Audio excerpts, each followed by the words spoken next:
Hi everybody, I'm here today to talk to you about the different tools that you can use when doing a seance and the things that they used like back in the day when spiritualism was big into seances. So we're gonna start with table turning because I'm really kind of super fascinated by it.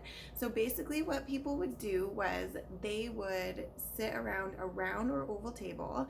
They'd all put their hands on the table and then they would wait for it to knock, to move, to tilt, to turn, to do something. So they would ask yes or no questions and wait for a response, or they would go through the alphabet like kind of slowly and wait for something to happen when they went to a letter. And then they would write down the letters that caused like some kind of reaction from the table, and that's how they would get messages from spirit. So this is pre-Ouija board. This kind of seance is what actually inspired the invention of the Ouija board. So this method obviously took like a super long time and was kind of boring. So the fraudulent mediums and seance leaders would often manipulate the table to do things to make messages or answer questions. So and a lot of them were debunked, but spirit wrappings and like table turning and stuff like that is still a way that we try and communicate with spirit to this day. So if spirit can make knocking sounds, then this would be a good method for communication if you have the time and you don't get bored easily. So the next thing would be spirit wrapping. So that is similar to table turning, except that you wait for a spirit to knock or make a noise on something. So they would do the same thing, yes or no questions, and then like one knock for yes, two knocks for no. We do something like this when we conduct investigations. When we're doing EVP sessions, we will do the shave and a haircut. So we'll knock, do, and then hopefully they would finish. But we actually haven't had spirit finish it yet. One day. So that's spirit wrapping. It's kind of a cool one. And again, this is what they did before the invention of the Ouija board. So once the Ouija board was invented, that's what they were using. They were using the Ouija board to communicate during seances. So that's the third method of communication. Would be using a Ouija board. And a lot of people have issues with using Ouija boards. They worry that it opens portals. There's a lot of potentially conflicting information and a lot of debate about if they're okay to use, if they're not. My recommendation always is to never communicate with spirit ever with any method unless you know what you're doing, you're properly protected, and you're properly grounded. So if you're doing a seance and you want to use a Ouija board and you have all of those bases covered, then I mean, it is what it is, right? You use it. So another way that they would communicate would be through automatic writing. So a lot of the times the mediums would have a pen and a paper. They would get into almost like a meditative state. Sometimes they would go into a trance or just kind of clear their mind and zone out and just write. And whatever they wrote was whatever spirit wanted people to know. So some of the fraudulent mediums obviously just wrote things that they wanted to, but automatic writing is something that is still practiced today as a method of communication with spirit, and I think it's like fairly well respected. So it's really a very interesting way to communicate. I think this is one that people should really look into and give a try because it's kind of cool you just don't look and you see what your hand writes. It's neat. So another one that actually has been like completely debunked but is still really cool was spirit slates. So they would take two slates, I talked about this in another video, two slates and put them together with a piece of paper and a piece of pencil in between, and then the medium would hold it on their lap, and allegedly spirit would write a message and then the pencil would come out from between the slates, and and that's how they knew spirit was done writing, and then they'd open it up and see what it said. So they were able to debunk this.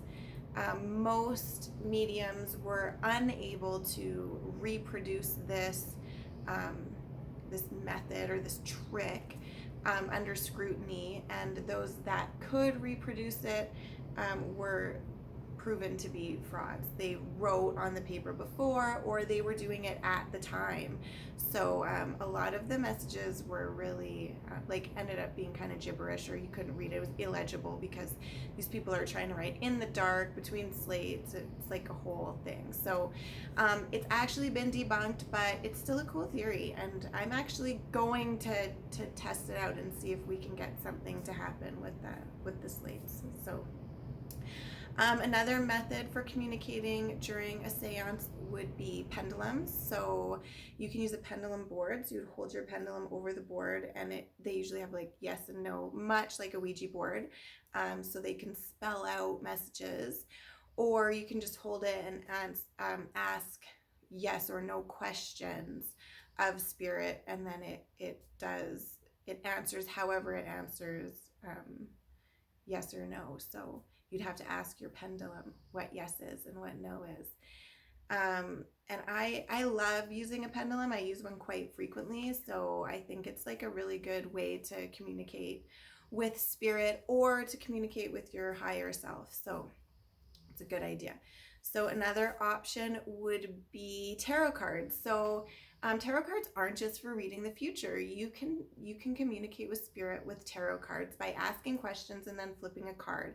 And when you flip the card, you read the card, and that is the answer that you're getting from spirit. So if you've actually connected with a spirit in the space, then they would be able to manipulate the cards in some way. So what you're flipping over would be their message. So that's how they used tarot cards in seances a long time ago, and still like potentially today. So another one would be divining rods. So divining rods were originally used to find things like water by witches a long time ago. So people would use them and they would lead you to water. But now it's not a super old practice to communicate with spirit with divining rods, but you hold one in each hand and then they move in and out, indicating yes or no. So it's kind of like a pendulum or any other thing that you would ask yes or no questions of. So this is another way to communicate during a seance. Now we're going to talk about our current methods of communication. So if you are sitting and you are attempting to communicate with spirit, you are holding an informal seance. Whether that is your what you're trying to do or not, that's what's happening. So when you're trying to catch EVPs by using a recorder and recording yourself, asking questions, this is an informal seance. So there are tools that are current to our time that we use to conduct informal seances all the time. And these are things like EVP recorders, video cameras, spirit boxes, Echo Vox, any kind of tool like that that allows you to communicate directly with spirit. If you're sitting down and using that to communicate, you are holding an informal seance. And these are things that can be used today. Like, so if you wanted to have a formal seance, then you can use these items as a new way to communicate. The old ways of communication were, potentially they're outdated. Some things never get old, so you got to try them all, right? But there's new ways that we can communicate that potentially we get better results from. Like, I love to do EVP recordings because we generally are able to pick up some pretty good stuff. And then we have it to like hold on to. We're not like writing it down. So it's these are good things that you can do in this time when you have a seance. And then you're not relying on a Ouija board if you don't love a Ouija board. So yeah, that's what I have on some of the tools that you can use to communicate with spirit during a seance. If you have any questions, let me know. Otherwise, I will be back on another day to get into some more seance stuff, how to do it, and what you need to attract spirit, and how to protect yourself, how to ground yourself, stuff like that, all the fun stuff, the important things, the most important things. So yeah, I'll talk to you guys later. Thanks. Bye.